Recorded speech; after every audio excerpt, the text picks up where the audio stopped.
Time now for the RV Podcast Interview of the Week.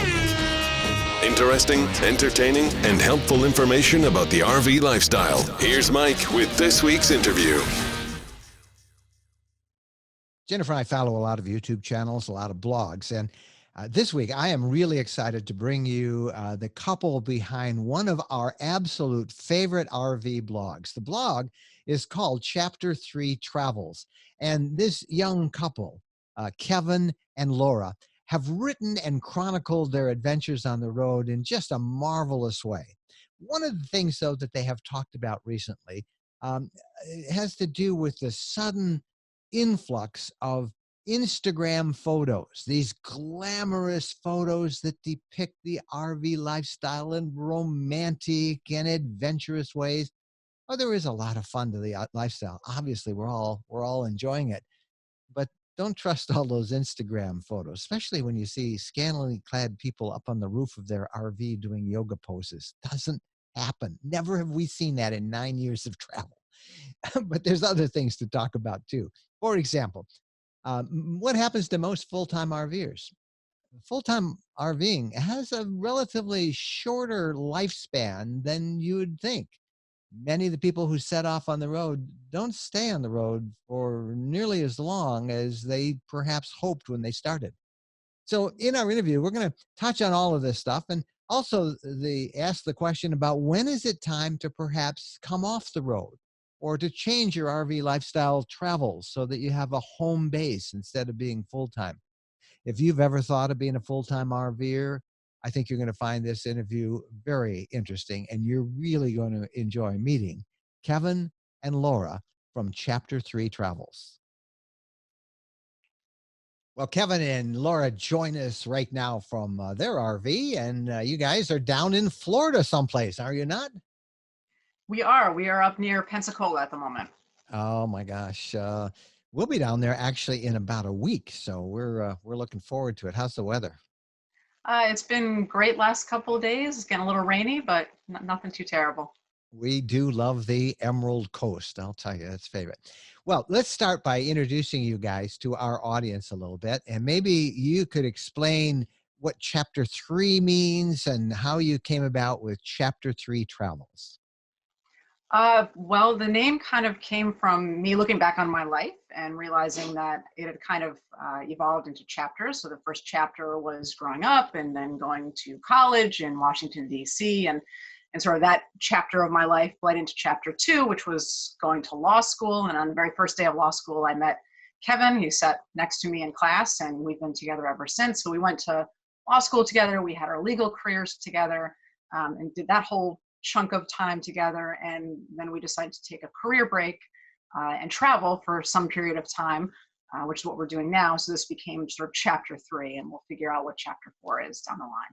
And talk about how you travel, how long you've been on the road, and what do you see as the benefits of this I don't want to say nomadic lifestyle. That always applies to me like there's no roots, and your roots, your home is like they say where they park it. But talk about your lifestyle and help us understand you guys a little more. Go for it.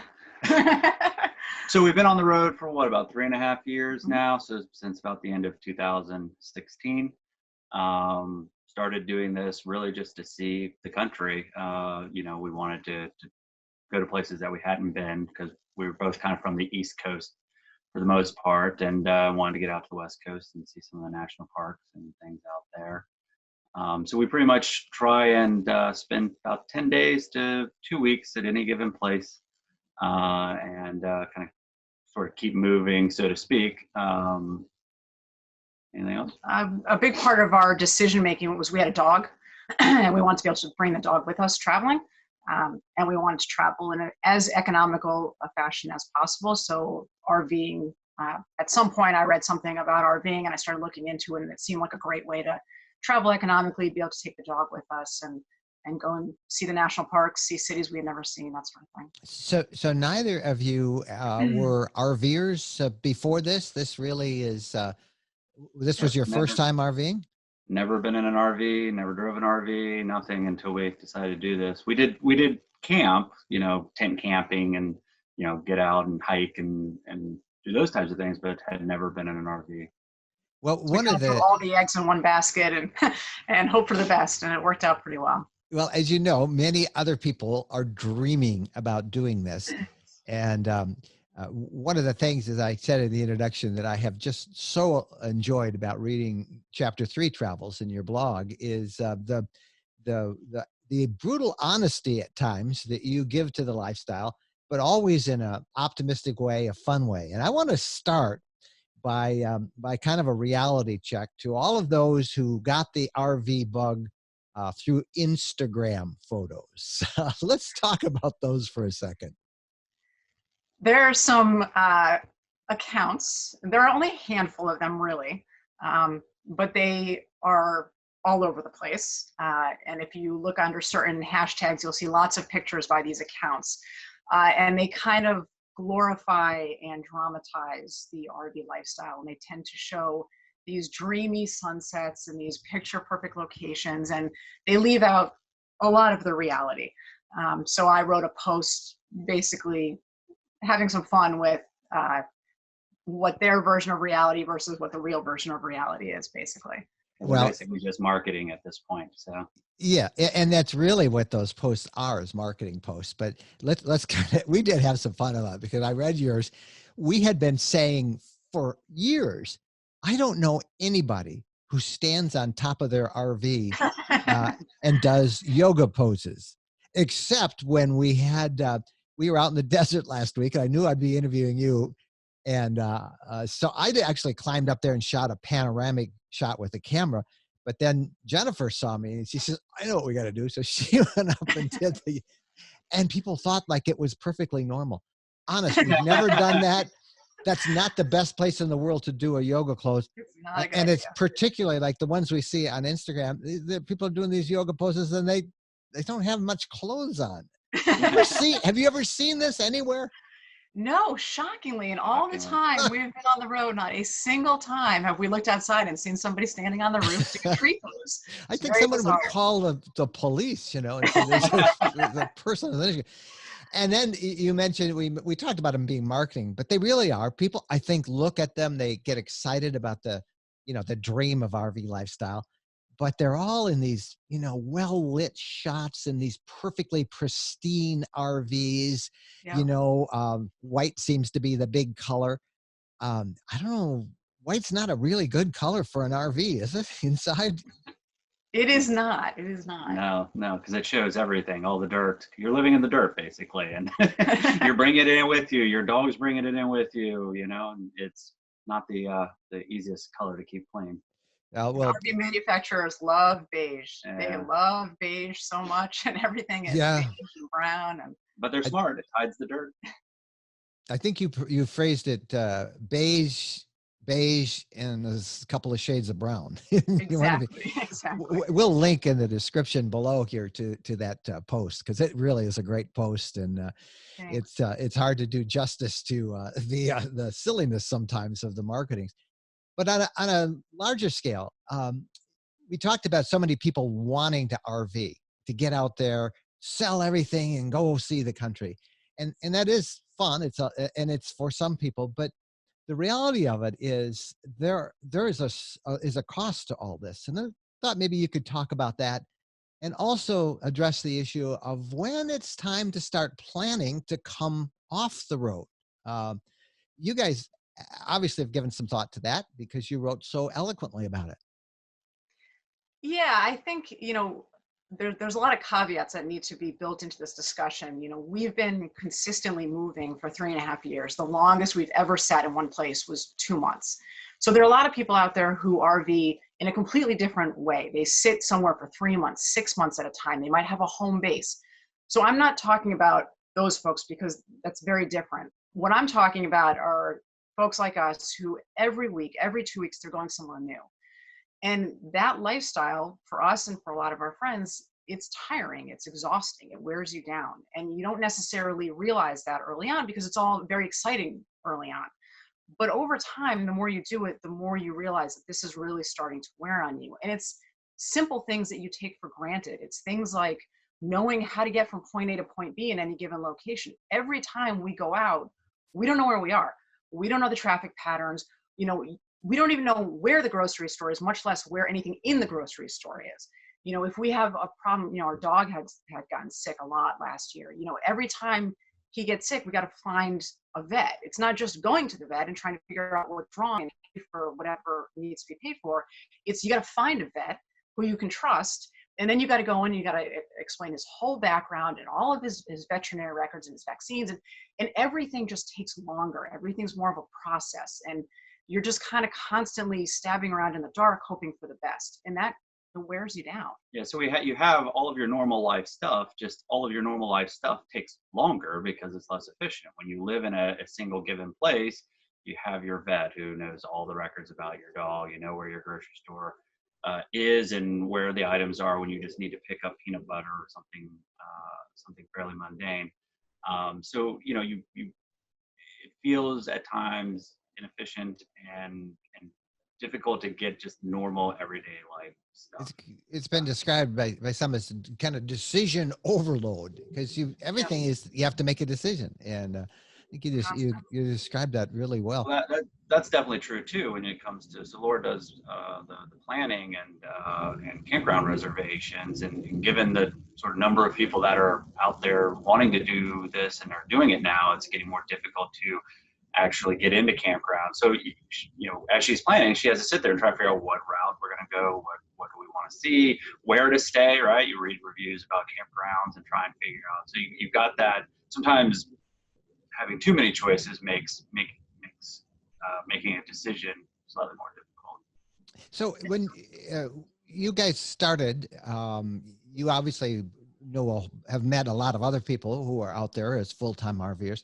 How many stay on the road? Have you identified kind of a lifespan of full-time RVing? So that's an interesting point. We've met a ton of people on the road. We've met really great friends.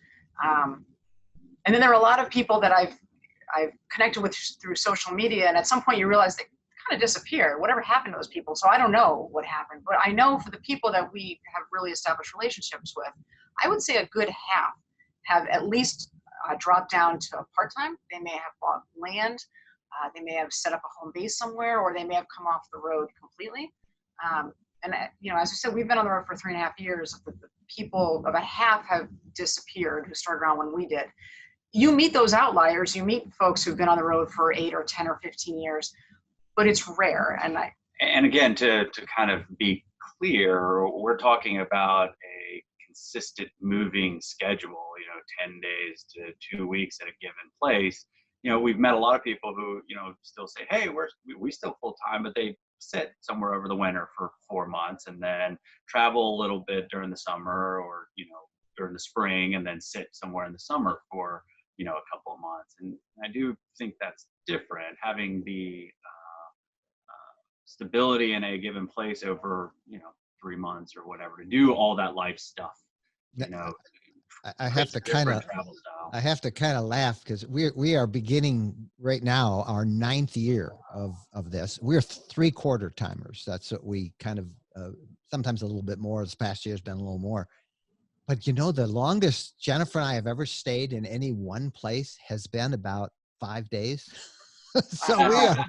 So I am tired, and your blog post so resonated with us, because it isn't the big things about RV travel, you know, like living in a small space together, or, you know, having breakdowns or things break. Somebody described an RV to us as, you know, it's a home going down the road with a constant 6.2 earthquake it's experiencing, you know, so things break. But it wasn't that at all. It was just the things that you just identified as, like, where are we, and how do we feel comfortable in an area that we've never visited before? And I'd wonder if you have some advice, one, for full-timers about when it's time maybe to think about coming off the road, and then I'll turn it around and advice for those who are thinking about selling everything and jumping off into full-time travel. I don't know that there's any one set of factors that are going to happen for you. For us, we just started to realize that it was becoming overly stressful. Things were just not as fun as they had been, and we were spending more time being stressed out and irritable than we should be. I mean, we're living this great dream lifestyle, doing what so many people want to do, and yet it was starting to feel overwhelming. It was starting to feel like too much. So we're actually going to do a little experiment. Just in about a month, we're going to rent an Airbnb, a furnished apartment, for 2 months, just to take a break from the road, just to live in a normal house with normal insulation and not have to consistently move, and take the break and sort of see how we feel about it. So that's a possibility. You don't have to go all in or go all out at the same time. Maybe give it a try sitting in one place, before making that decision. But I think when it starts to feel like more of a chore than something that's enjoyable, maybe it's time to make a change. Yeah, when you're not having fun anymore, right? Yeah. I mean, and it's not that we're not having fun. It's just you have to weigh when does it feel more like a chore than it is having fun. One versus the other. Now, you guys left pretty high stress jobs as attorneys, and I want to talk about the good side of it. How did the RV lifestyle, did it decompress you, or did you find you brought that same drive and constant stimulation that comes from a busy law profession? How did the RV lifestyle affect you guys when you started it? Go ahead. I'll jump in. I think it's a very different lifestyle. I mean, certainly, it's a different type of stress. It's, a much more enjoyable stress. We get to go where we want to go and see amazing things, and that's awesome. But there's still work to be done to make it happen, and stress along the way. So, we have never been bored. I will tell you that. We've never been bored, and we have never been lonely.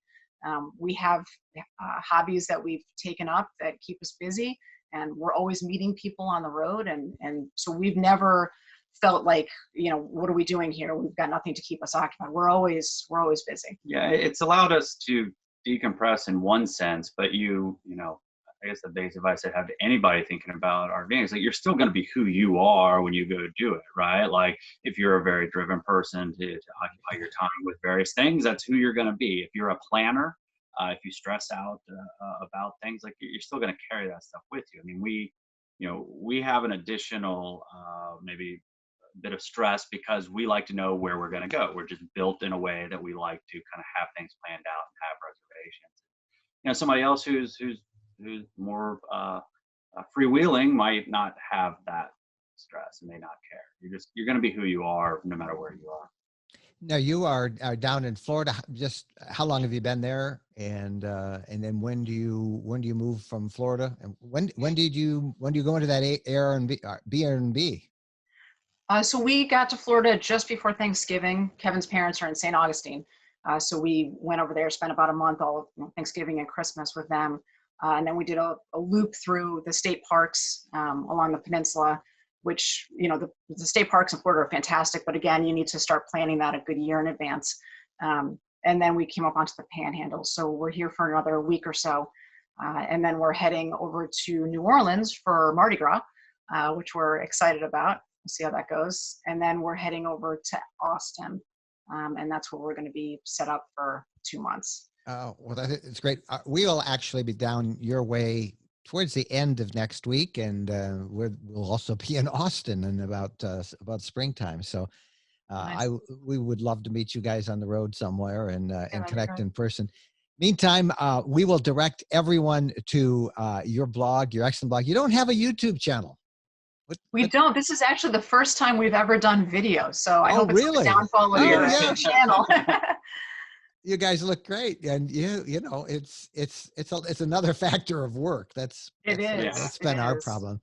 We started off just want to tell everybody and tell these great stories, and so we've done podcasts and videos and books and emails, and now we have a newsletter and marketing people and social media, and it's like wait, but we are still having fun.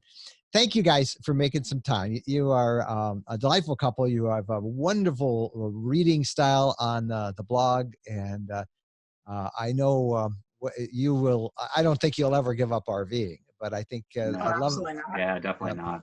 because there's if you're like us, you still have a continually growing list of bucket list places you want to visit. So Yeah, even doing this for the 3.5 years, we haven't even come close to touching a fraction of the places we want to go. yeah. So advice just to sum it all up to people is maybe get your feet wet gently. Don't jump in all at once until you're Right. sure it's going to work. And then don't be afraid to modify your plan after a year or so, or whenever, if you start to say it. I And think don't be that's, afraid to acknowledge that, maybe things are feeling a little bit more stressful than what you want them to be. Like just because you're doing this doesn't change the fact that you've still got to deal with life, right? So just be conscientious about how you're feeling about the situation. And realize that Instagram and things yeah. like YouTube are, that's a highlight reel. That's, a lot of work goes into making that stuff look the way it looks. And, reality is still reality. It's not all sunsets and cocktails. I love the way you kept raising. Where was the photographer to take Right. these pictures? How many takes did it take to get that light just perfect and that little look in their eyes? And did you notice on some of those Instagram how close people sit and really how uncomfortable that would be? Right. In reality. Yeah, in reality. We'll send people to all of your posts, all of your blogs, and Thank you. just so much. Kevin and Laura, how much we appreciate you and your blog. Thank you again for being our guests on the podcast. Description and all the information, how to reach them will be in the notes right below this. Thank you guys so much. Thanks for having Tom. us. Again, we will put links to Chapter 3 Travels, the blog that Kevin and Laura do. You'll find that in the description below. And we'll also link to those 2 articles about Instagram and about that question about maybe when it's time to come in off the road, that reality check for RV full-timers. You will enjoy reading their material as much as we do. We thank them for being our guest on the podcast and our video interview of the week. Meantime, if you're watching this on YouTube, would you please do us a favor and subscribe? Give it a thumbs up, the video, and then subscribe to our YouTube RV Lifestyle channel. When you do that, if you click the little bell icon, you'll be notified when we have new videos online. I'm Mike Wendland. Thank you guys so much for watching, and happy trails.